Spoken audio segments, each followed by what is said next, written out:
So I've just seen as I take the time to work on me and work on the areas where there's a little work to be done, it blesses my life and it blesses my family's life. Well, very excited for the podcast today. We have Drew Norton on. Welcome, Drew. Hey, great to be with you. So excited for this.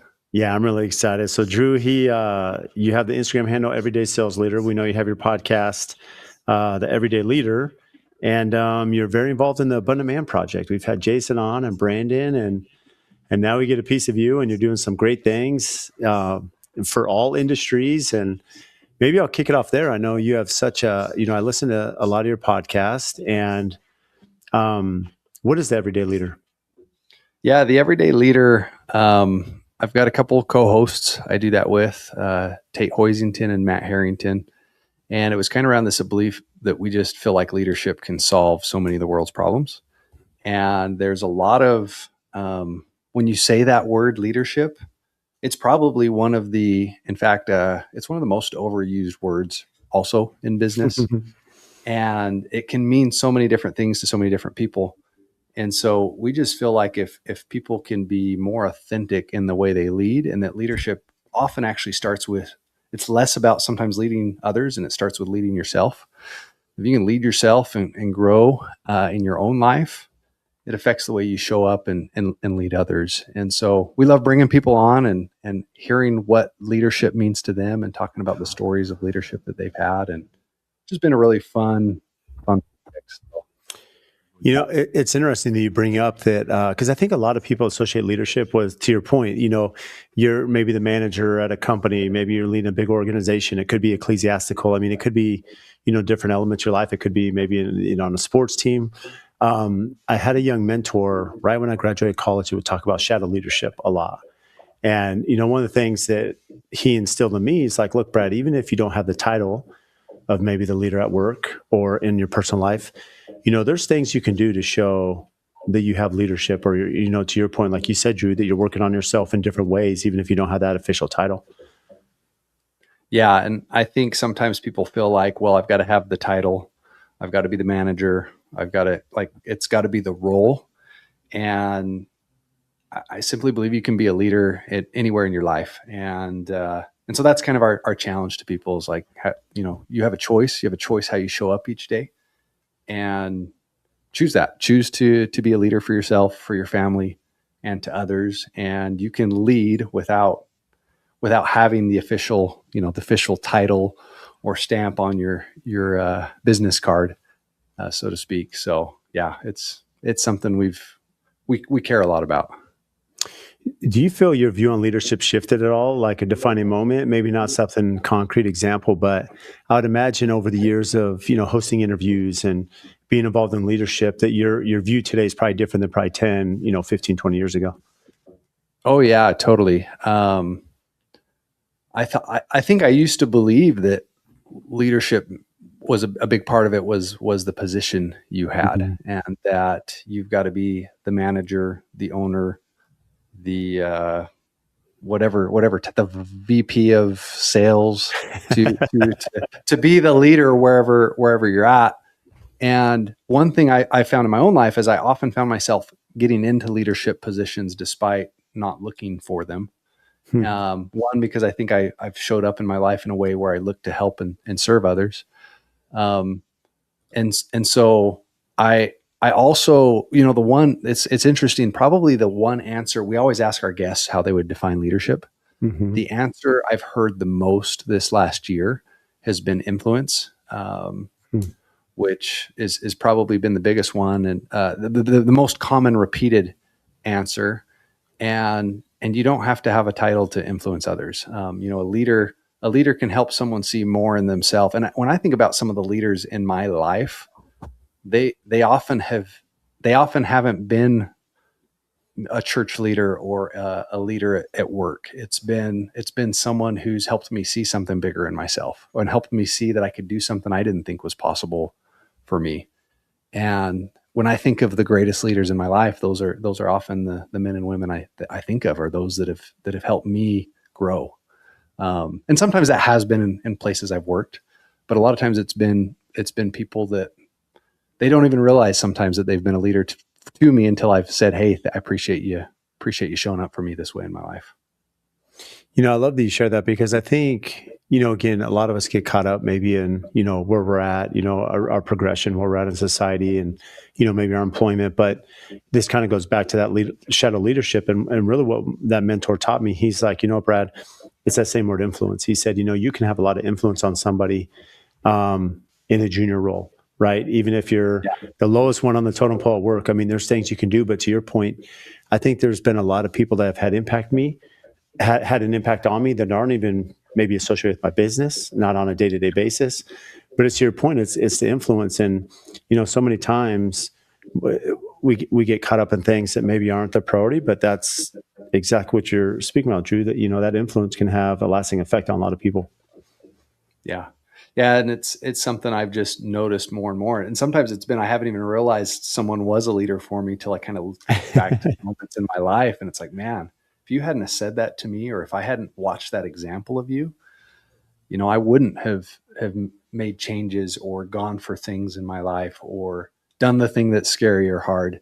And so, yeah, it's just helped me see even more. It's like, yeah, you don't realize who's watching you and who you can have an impact on, just by small things every day. As you look back at certain leaders that have had influence on you, some of the good things that they inspired, what were things that you drew from them that like you've applied, at this point in your life? Yeah, I think back to one of my so my background's in sales, and before I got into coaching and business consulting and helping men find abundance in their faith, family, fitness, and finances, I was in sales, and I've done everything from door to door to insurance and financial products to B2B. I've done a little bit of everything.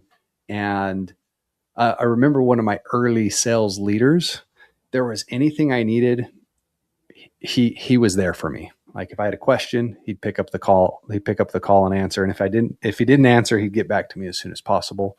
I remember just wanting a really cool jacket that I followed him from one company to another because I just loved this guy. And I just remember thinking, man, I was hoping I would earn this jacket as a sales incentive. And later he gets that jacket for me. And early as a kid in college who's broke, it's like, man, that was so cool. And so I just realized that like he cared about the things I cared about, and he cared about my success. And he was always looking, I always felt like he was looking out for my best interests, not necessarily his. And that really stuck out to me.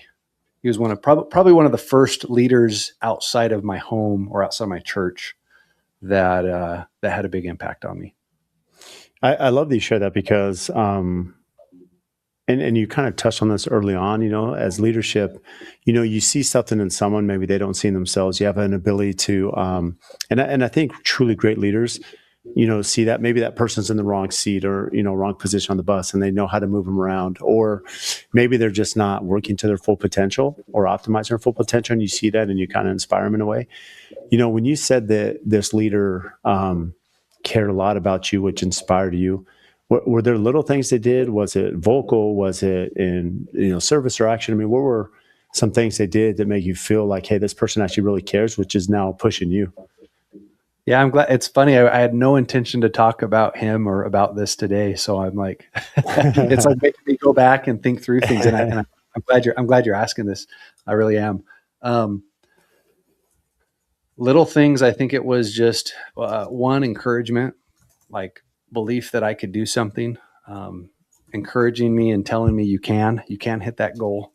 I remember pushing for this was my first time going out in a sales role. And I was brand new married, and the sales incentive was I was a few accounts away from getting a trip to Hawaii.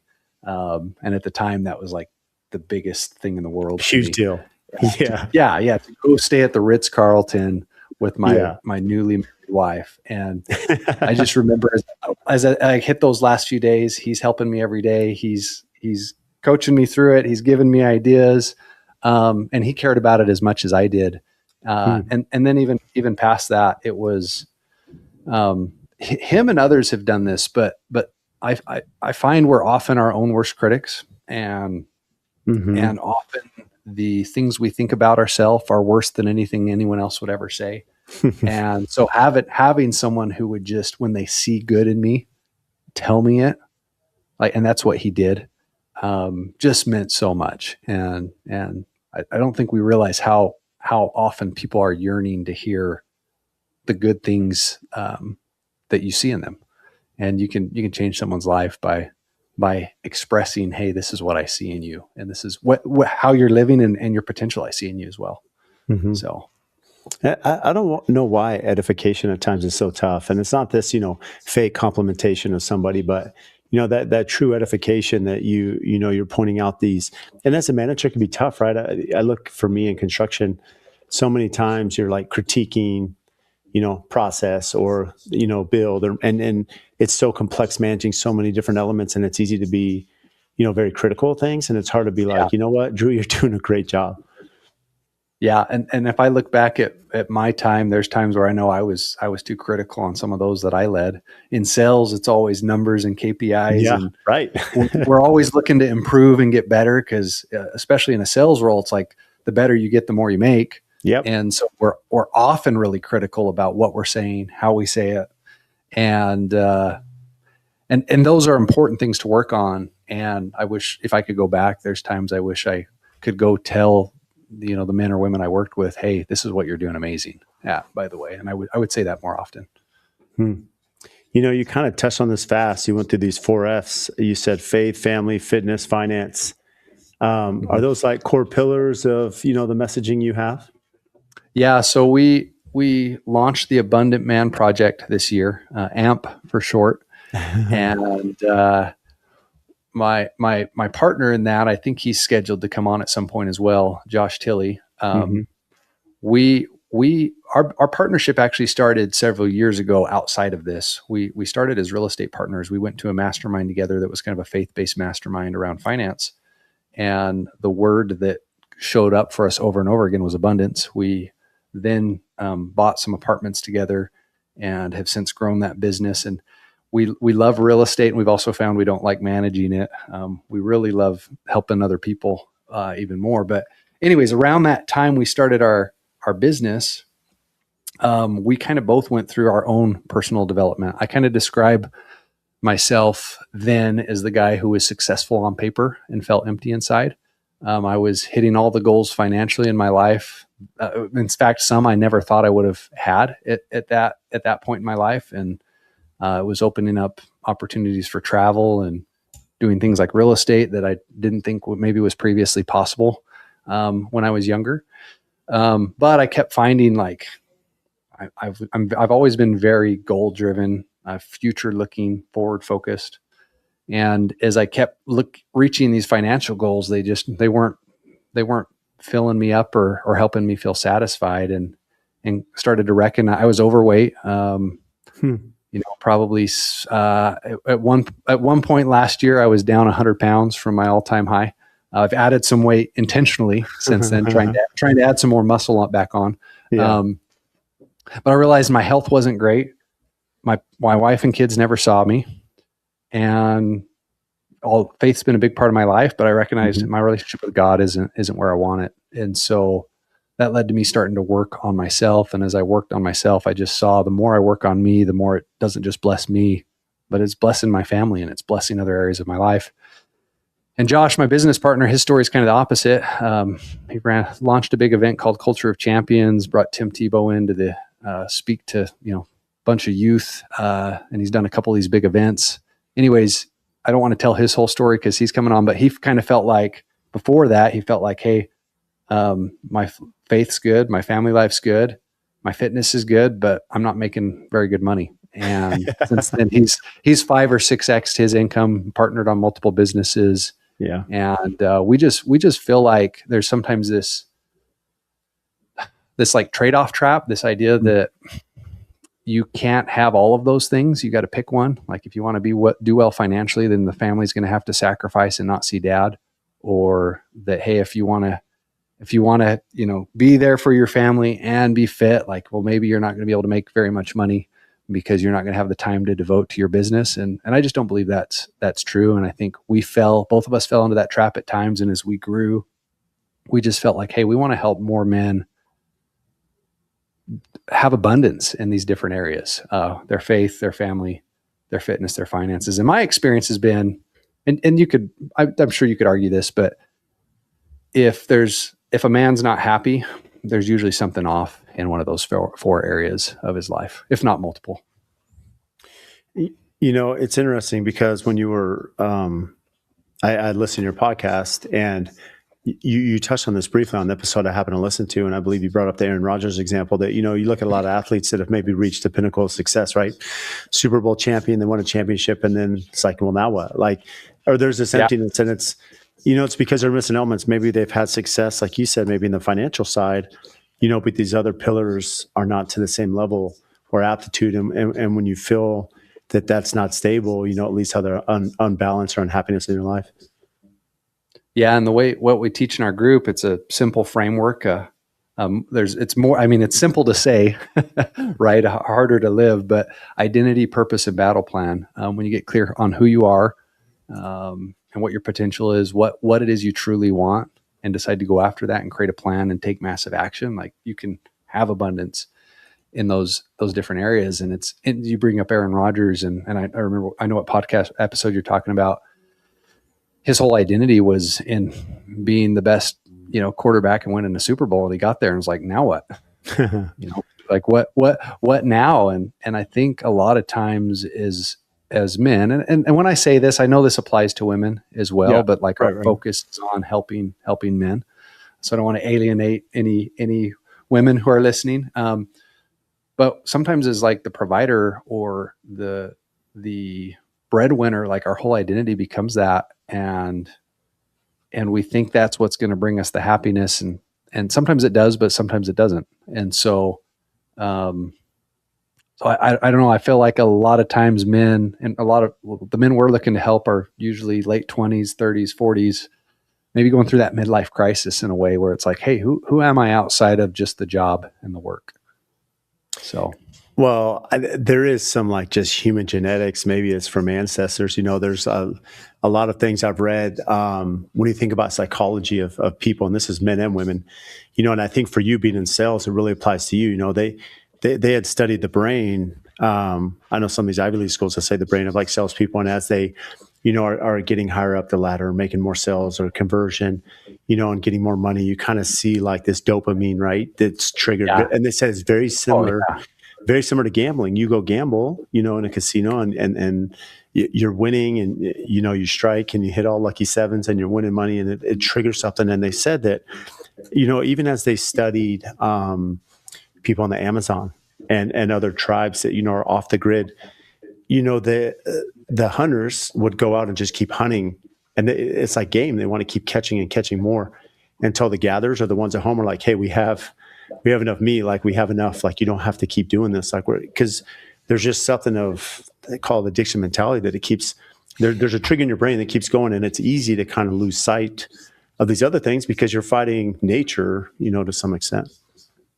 Oh, totally. I see that in myself so much, the dopamine that comes from sales, which often drives salespeople. And it's funny because I've seen a lot of guys who've recovered from drug addiction or drug use become great salespeople or great business owners because they get that dopamine of building something or achieving something. And I think the shift has been for me, and I'm a very much someone who's always looking ahead. In a lot of ways, that's helped me a lot. A lot of the ways that's, sometimes it's created a lot of anxiety in my life. But I found, hey, the more I can focus on the now and enjoying right now and enjoying the process of it, that brings a lot more fulfillment than the next dopamine hit. And that's not easy. That's taken work and reflection and focus, because I am very driven by the next little hit. At least I am. So how do you instill or teach that patience? You mentioned, your role as a father too. Being a father, trying to teach your children, teaching employees, teaching those in the network for the Abundant Man Project. The one example you brought up, fitness. What's really hard about fitness is we may have aspirations of, you know, athleticism or how physical fit we want to be in these programs. And, you know, this is not something that happens in a week or a month. I mean, this could be years, right, of that body transformation, working out and being in good health. And, you know, patience is really hard, being that so many things are accessible. And now with AI, you know, whether it's patience in business, patience in fitness, patience in, you know, parenting, you know, these are tough things to, you know, to find joy in the process and not just be looking ahead. Yeah. I, I, I'm trying, there are a couple of ways I'm thinking of going, going about explaining this, Brad, but, I think one, it just back to that identity purpose battle plan. For example, with fitness, a lot of the problems I had with my health came just with the beliefs I had about my health. One of the things that I noticed was really interesting is I started doing some work on me, doing some coaching, started doing what I'd call some identity work. You know, what do I believe about myself? Who do I think that I am? I recognized I had, and I don't remember even what those were, but I recognized I had unhealthy beliefs about my health and my fitness. A lot of times my wife knows I've talked about this openly, but I'd blame my wife on my fitness. It's like, well, she does the cooking, right? Or she doesn't want to go to the gym. Like, so why am I going to go to the gym if she won't? Um, and there came a point, like even in losing weight, losing 100 pounds, you know, I went really crazy on the carnivore diet. I don't necessarily even recommend it, but it worked for me. I lost 60 pounds, kind of yo-yoed weight up and down. But where things really clicked and stayed and worked going forward was one of the affirmations or one of the declarations I repeat to myself daily is I'm healthy, fit, active, and strong. And what's super interesting, Brad, and when I go back and look, I've worn a Fitbit for several years. When I go back to the time I started saying that, my step count doubled around that time when I started saying that every day, because I started changing the beliefs about my health and about who I was. And that I haven't said the word I'm an athlete, but I've viewed myself as that, you know, even though I'm not, you know, scoring touchdowns or shooting hoops every Still, day. yeah. But as I've changed that belief about myself, it's made it so much easier to go do the actions necessary every day. And a lot of times why doing something new is hard is because we believe the opposite of the actions we're trying to do. And your brain looks to defend what it believes. And so if you're doing an action that is the opposite of your belief, you feel this conflict when you do it. And so there's some psychology behind that. It's called cognitive dissonance. Anyways, so it's Right. just fascinating as you align the beliefs with the actions you're making, it makes it so much easier and so much more fulfilling to do that when you can get those together and have them work together. Well, you mentioned, you know, how was that conversation? I mean, I think a lot of times, and you're not blaming your wife, I think a lot of times we have reasons why, hey, well, this didn't pan out because of this, or maybe I can't take my health in because I don't have time, or, you know, Right. maybe I don't have the budget, you know, to do the carnivore diet, even though Yeah. there's, you know, there's ways to do that. For you personally, how did you hit that reset button? How did you realize, hey, this is a mindset? I think there's some truth to that, right? I mean, you have these medical studies of people that are given placebos, and mentally they're thinking they have this magic elixir, magic drug, and you know their body's curing over certain things, even though it's a placebo, and it shows, you know, the power of the mind. Yeah. I feel like I hope I don't give so many different things that this feels like it's all over the place today. But one thing I love to say is this idea of belong, believe, become. Um, that when you feel like you belong with others, you believe more in yourself, you can become something greater, which is part of why we have this brotherhood. But I think about like my weight loss journey. Part of that started because I had a brother that I saw do the carnivore diet and lose a lot of weight. And as his older brother, and the prideful side of me is like, well, if he could do it, I could do that. But it created a belief. It's like, hey, my brother did something that worked for him. Like, I think I could do that. And I think that would work for me. And that was powerful. And then it was also, part of this journey was a really good friend that said, who stopped or wouldn't let me make any more excuses. And hey, you're going to come to the gym with me in the morning. Mm-hmm. And we don't even work out together anymore. But just that, like, feeling like I belonged and was his friend helped me believe, okay, I can start getting up earlier and do this every day. Um, And so I think a lot of times it's like, hey, can I just have that spark of belief in myself? Can I create that? Sometimes that requires having a leader or having a friend around you or having a brotherhood that you belong to that can create that. And that's often what it's been for me. It's when I start to have a little belief that maybe I can do something, it often sparks something bigger in my life. Yeah, I'm glad that you shared that because, again, you look back, I, I'm very grateful, like different people that have had impacts on my life, and in different ways, to your point, that influence. And I remember in this, I did cross country track in high school. And I remember my track coach telling me, he made that comment. And I remember him, it was my senior year, and he was kind of speaking to us as a group, because we were finishing the season as our last race there in San Diego.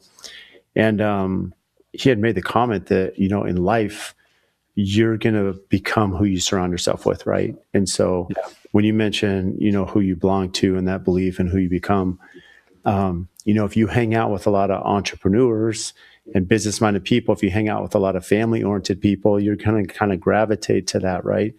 And so Yeah. you kind of attract your tribe, right? And to your point, if you're hanging out with a lot of successful people or to your point, a lot of people, your brother and others who are into fitness and gym, like you're going to kind of gravitate toward that, whether or not, you're up for it or not. So, and it could be a good thing if you're hanging around great people all the time. Yeah. Yeah. It's, I think back to my parents telling me growing up all the time to be careful, Who the are your friends I friends? choose. Yeah. But it's so true. It's like and we, it's even interesting too, because we'll operate based off what we know. And it's like, that's why sometimes when you get around old friends, you see like things come out of you that haven't come out of you in 20 years, because your brain just goes to what's familiar and what's natural. And so yeah, it's so important who you surround yourself with. And what's interesting too is you work on yourself often. There's some times where others don't want to be around you when you do that, and there's times where it's like, hey, it lifts others up, and you see others rise up around you when you work on yourself. When you mention, the faith, family, fitness, finances, um, what was it that helped you come to that realization? And where I'm going for me, just being open, I've been pretty open on my podcast and those that kind of follow my story in a way. Like I had a stroke, 3 years ago, and I consider myself very fortunate to go through that at my age and not have, lasting consequences and, things that happened from that. But it definitely was a reset of, there were things in my life that were out of balance, and it's helped me, and so for me, it's maybe a little bit more catastrophic than others. But for you, what was it a major thing? Was it just like, hey, I just feel like, to your point, like Aaron Rodgers things, I'm missing something, like something's not there. Yeah, I think a lot of the realizations came over time. So a lot of them haven't been a single moment, but um, there's things like my wife would make jokes that because I was working out of town a lot, I even had an apartment 2 hours away where I often would work, and she'd make comments about being a single mom, and little things like that would hurt and Yeah. she was saying it in joke, but I felt that Hmm. and knew.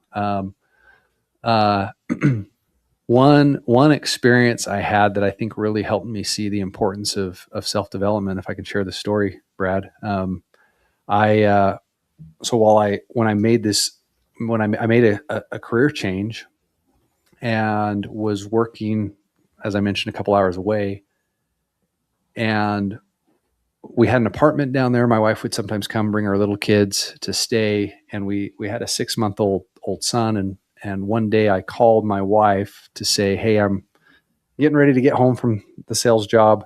If you want, we can head home to our house. If you want to get the kids up ready at the apartment, we'll go when I get home." And it was probably 15 minutes from the time I called her to the time I showed up. And as I was pulling in to the apartments, I remember hearing ambulance sirens passing down the gate, like kind of as I'm pulling into the apartments where we were staying. It was a gated apartments. And I go to the front door, and when I opened the door, my heart sank.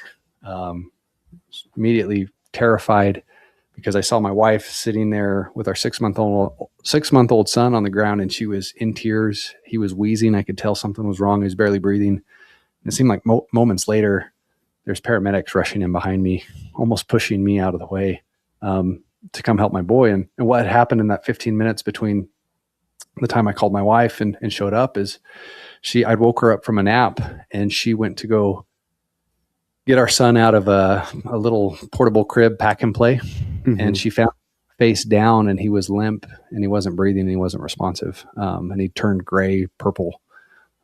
She did CPR on him and saved his life. And so many, I could spend an hour telling this story, Brad, but so many miracles that happened that day. Long story short, I was taken to the hospital. He was misdiagnosed with a heart condition, which created a ton of anxiety and stress because we thought this could happen again at any moment. Mm-hmm. What we believe ended up happening, it was a misdiagnosis. He'd rolled over in the pack and play. We knew he had a hernia at the time. He was scheduled for surgery to get that fixed, and there was a broken slat in the pack and play. So what we believe actually happened is that he just had rolled over, gotten his face stuck, Mm-hmm. and was suffocated to death. So my wife, no mom should go through that. We're so blessed that it didn't end tragically. He's 7 years old now and happy and healthy. But the next year and a half, 2 years really impacted our family because the trauma my wife went through and what she had to work through from that. And there was a lot of prayer, seeking professional help for her. But one thing that happened over that time that we kind of realized is we had better conversations as a husband and wife than we'd ever had before. And I realized that when I made that career change 6 months ago, I doubled down on studying sales, investing in myself, getting better, because this felt like an all or nothing kind of move for me. And I recognized, hey, the things I've been working on myself has been helping me communicate better with my wife, helping us process things, helping her understand what she's going through. And I don't feel like I fixed my wife in any way. I'm not saying that, but I realized, man, all this time I spent working on me has actually helped my family.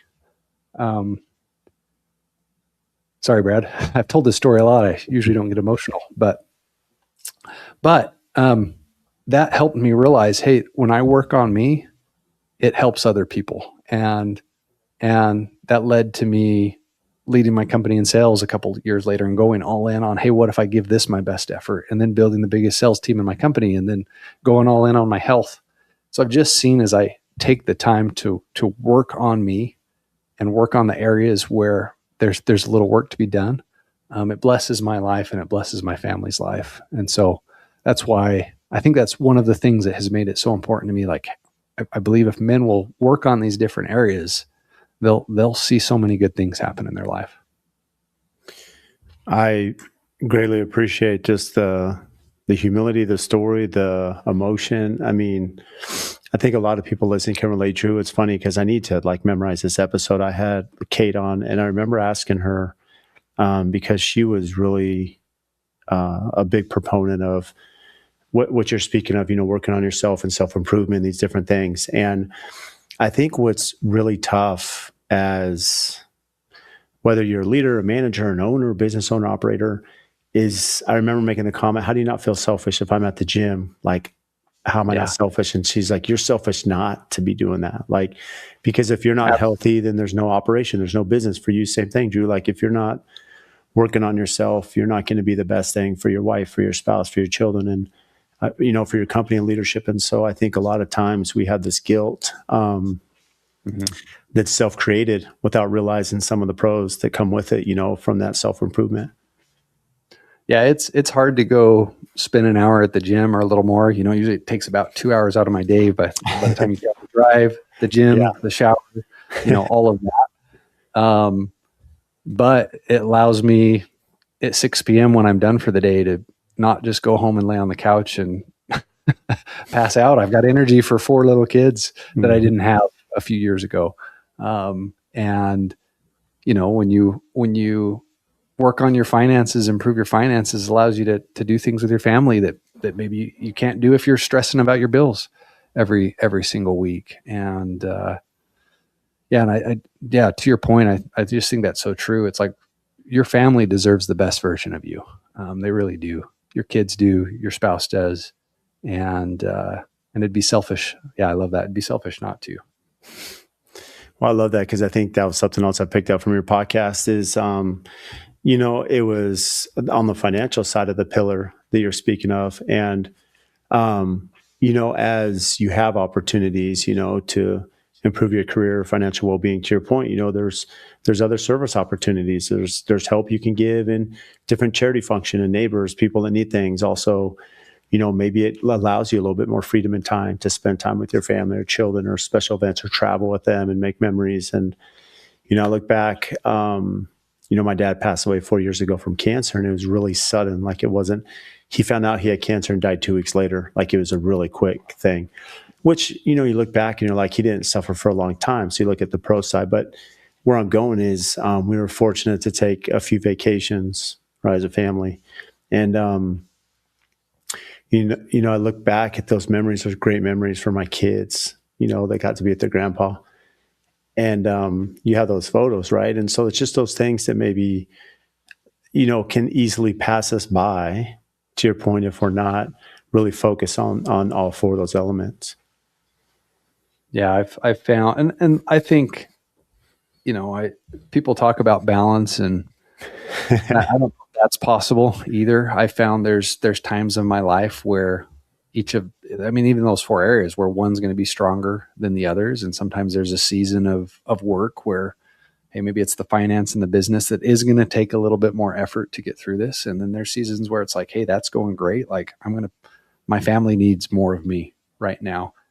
And I also believe at the same time, it's like you can have success in each of those areas. And that success is going to look different for each person, but I also don't believe you've got to sacrifice one of those to have the other. I think faith's a big part of what I believe, and I believe that God wants you to have all of those things in your life. What does it take to put together a group of like-minded professionals who, you guys have been successful in your careers, you've had other ventures, you have families, you have other responsibilities, to really go and put together AMP, the Abundant Man Project? Yeah, we're still figuring it out. This is new. We're 4 months, 4 months into it. I'm sure by the time this episode airs, we're getting ready to have our first in-person event. We're looking to do more of these going forward, to kind of a 3-day weekend to challenge men mentally, physically, emotionally, spiritually.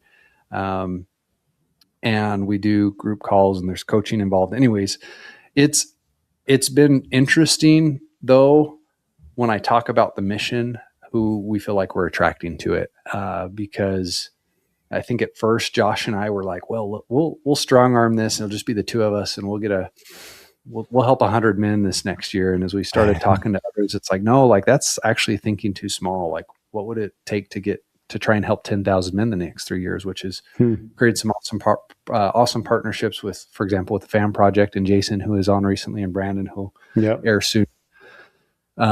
Which is going to help us reach a much broader amount of people than we could do on our own. And we've brought on another partner. His name's Nathan Wheeler. He'd be a great guest too, if you want to have him on, but, he's a former Army Ranger and cares a lot about men, and he's got an amazing story. And then even just from the idea of thousands, it's like, well, what would it take for us to help millions of men? And I just find as we're having these conversations of like, hey, we really feel like, we can help build God's kingdom by building men, and we can help serve millions by helping them live these simple principles in their life. We just tend to find, hey, there's more and more people that are getting excited and coming to us and wanting to help in it or be a part of it, or, hey, I'm the man that needs that help right now. So it's fun. It's really exciting, and it's challenging too, because we're different.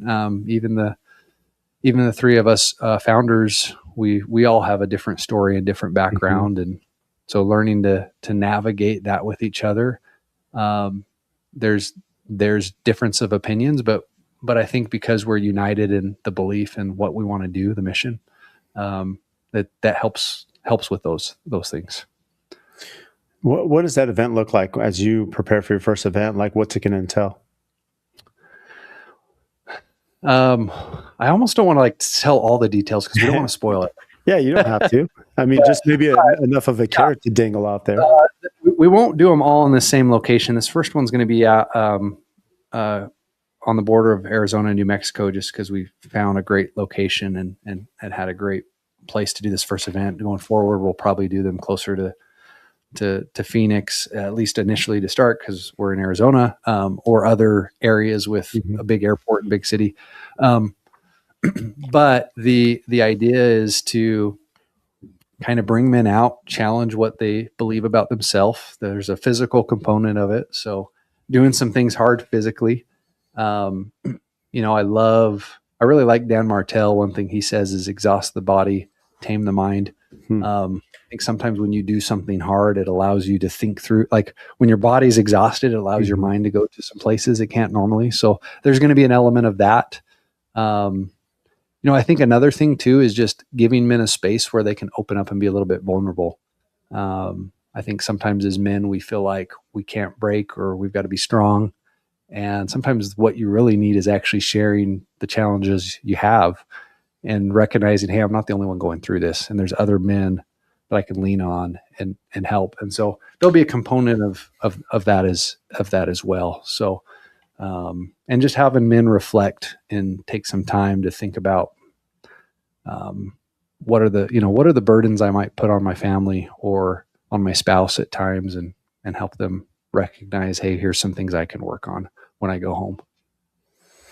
It's amazing. It's funny, even whether, you're leading your household, male, female, business owner, you mentioned, that journey can be pretty lonely at times. And, even as a business owner, there's a lot of value. I'm sure you've seen networking with other business owners, other executives are probably dealing with some of the, so much stress. Like it's just, that you can, I don't want to say commiserate, but at least share some personal things together.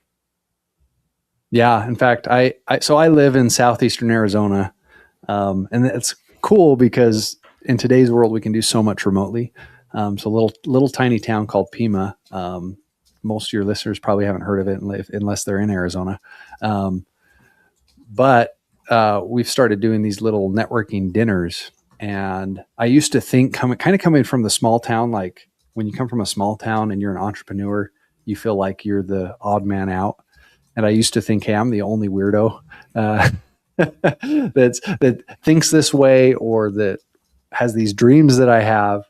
And as I continue to network more and more, especially like if we've had these little dinners in our community, these networking dinners, it's just cool to see like, hey, there's a lot of other people that have the same dreams you do, or to your point, are going through the exact same struggles. In fact, we did one last month and had a successful business owner talk, and I thought it was really cool. Someone asked him a question like, hey, how many times — he opened up a pretty awesome, popular gym here in the Gila Valley. And someone asked him, hey, how many times did you think about quitting? And he shared the whole story of like what it took to create this gym. He's like, oh, a lesser man would have probably quit 500 to 1,000 times in the process of building this and doing this and raising the money and doing all they had to do for that. And it's just cool to hear that. It's just cool when you get around like-minded people to realize, hey, like the challenges I have, like others are going through that too. And there's wisdom you can take from others. I love that.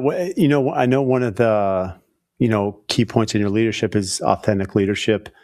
How do you become authentic, in that role? And so that people view it from authenticity.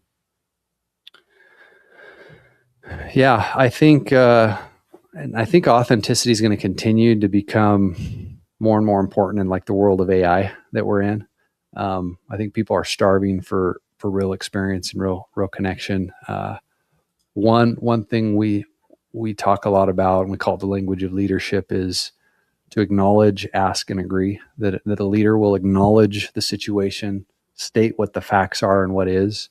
He'll ask questions and get really curious, and then he'll create clear agreements with people going forward. Oftentimes, we just have expectations, and expectations often lead to disappointment. And so if we can create clear agreements with people in our life, family, friends, coworkers, employees, you're left way less disappointed when you have clear communication with one another. So I think it's being willing to say when you mess up, hey, I messed up. I acknowledge that what I did didn't work for our team or for our family or for our organization. what can we do to make sure this doesn't happen again going forward? Or what did you experience? Okay, now we make an agreement that next time this is how we'll handle this, or that when this happens, X, Y, or Z will be the way we do things going forward. And so that's been a pattern I found that just is really powerful and can help create some authenticity, help you show up as a better leader, help you be less disappointed in your relationships with others. I know that, we were speaking about AMP and that, the program Venture Now. What made you start your podcast? Man, great question. The three of us all kind of like found ourselves jobless at the same time.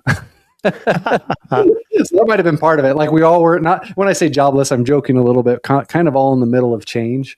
And so it's like, hey, leadership's important to us as we're kind of going through this. Let's start talking about what we're doing in our journey.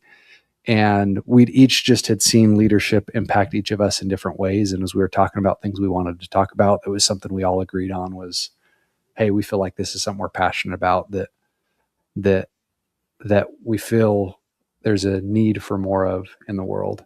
And then we had a little bit of free time at that time too. Each of us were kind of in a transition period. Matt and I were going from coaching with one organization to doing things on our own. Tate was in the middle of selling a business and buying a new one. And so it just kind of lined up and was something fun. And we just decided, hey, we're going to be committed to doing this, and we're not attached to the results of it. And I think the biggest thing I've loved is just the relationships it's created, the people I've been able to meet, the networking I've been able to do because of it. It's been really fun. It's amazing. And outside the networking, how have you seen that just benefit, whether it's you personally, your relationships? I mean, what is, how has the podcast benefited you? I think the biggest thing I've found from a podcast, and we're not big enough to a point where we're getting paid for sponsorships or anything like that. We're still a fairly small podcast. But what I have found is I feel like it's helped me with credibility. Mm-hmm. If you looked for me a couple of years ago online, you wouldn't find anything about me. And so I love it because now when I meet somebody or, if they look me up, they can see and get to know me a little bit, or two, if, sometimes I can go back to an episode of our show and be like, hey, I want you to hear this episode. We did this interview with somebody. I think it will really help you. So it's becoming a tool and a resource. And so it's been, and it's been really enjoyable. So selfishly, I love it just because it's fun to get on and talk and share your ideas with the world. And two, I feel like it's just helped establish more credibility as I continue to build my business and my brand.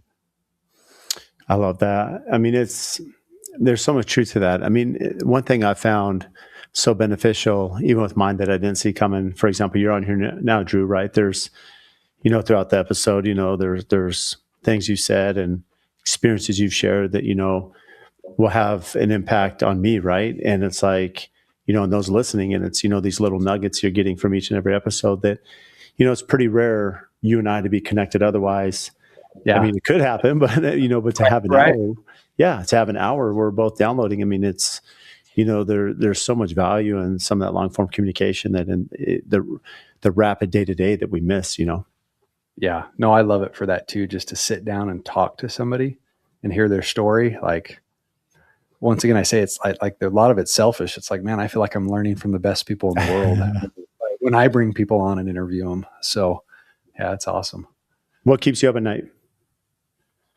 Oh, I wasn't expecting that one. But to be, if I was to be vulnerable and be authentic, it's continuing to put myself out in the world. And, and if you're and I've done a lot of work on this, and if you notice a shift in my behavior, it's because it's something I continue to or my tone or my presence, it's because I've continued to work on this. But I was always someone who has avoided limelight, avoided recognition, avoided being in front of others, and just have never really enjoyed that. And so it's to make a bigger impact in the world, I've realized, hey, I've got to go out and be more present and well known. And I think part of that is, if I look back at my early childhood, I think it was, sometimes being bullied as a kid, I recognize, hey, if I hide or I'm not out there, like people can't hurt you or make fun of you, right? And so I think as we grow this and build this and being one of the faces of it, it's been, man, I've got to be on camera more. And some of this stuff has become natural. This isn't hard for me to do anymore. But it requires me to get out of my comfort zone, and that, I mean, it's a good thing, and it sometimes keeps me up at night. So, which is good. I mean, that's a good thing. So, I mean, the fact that you're pushing your limit, or maybe your comfort zone, that it means that you're experiencing a lot of growth, at the same time, just like it would be. And, as you mentioned, from the fitness side, being at the gym. And that's how you grow, right? You've got to get out of that. You've got to get out of that comfort zone. And when you push past it, that's where the growth, that's where experience happens. And it doesn't mean you always have to stay there forever, but yeah, that's for me, a big part of it is like, hey, I'm getting myself out there more, and it's naturally what I don't want to do. And I hope as we grow it, I will step back into the shadows more. That's my goal, my plan. And yeah, it's been fun. It's been a good experience. Speaking of fun, what do you do for fun? My biggest hobbies, I love sports. I haven't watched near as much this last year, just all the things we've been working on.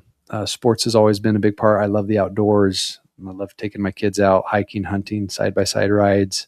Got my private pilot's license a few years ago, so I've really enjoyed that. Getting up in the air and flying has been really cool. Those are probably the things I enjoy doing the most. Anything with my kids, I've really just come to appreciate time I can spend with them. And there's days where that's not always easy, but I love being an entrepreneur and being able to, hey, I've got to go on a trip today, take one of my kids with me and spend a lot of time with them, make some memories. So those things are important to me and what I consider fun.